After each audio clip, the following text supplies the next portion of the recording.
In this video, I want to talk about what you can do if you've been deeply disappointed by God. Yes, I really want to talk about this because this is important. There are some times where you think you are doing every single thing that you've been called to do.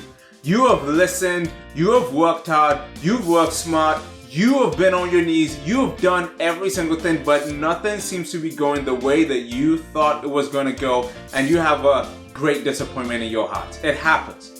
When you're deeply disappointed and you don't get what you think that you were going to get, here's what I want you to do. I want you to remember that this also happened to the most successful man that ever lived.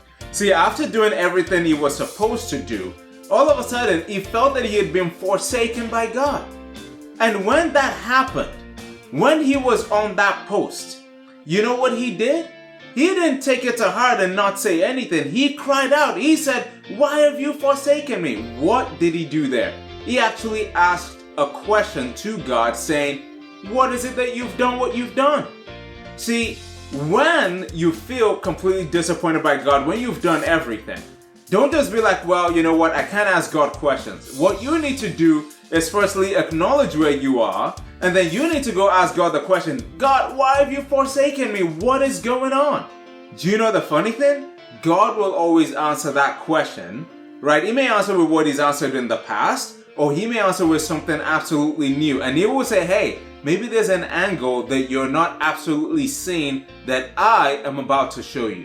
See, for the most successful man that ever lived, although, he felt that way when it was on that post, on that cross, the funny thing is, God had not actually forsaken him.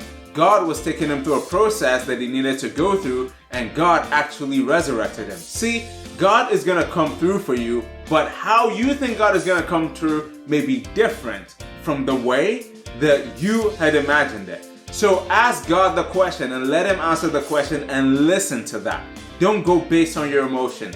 This is what I want you to do, especially when you're working hard, you're trying, you've given your blood, sweat, and tears to every single thing, and it just doesn't seem that you're making any progress. Remember, don't give up on God because he's never given up on you. I hope you've enjoyed this series about the most successful man that has ever lived, and I hope you enjoyed this one specifically. Continue to do what you've been called to do, to fulfill the purpose that you've been called to fulfill the good works that you have planned, and you will get to the destination and leave a wonderful legacy. Thank you so much, and thank you for watching. Take care.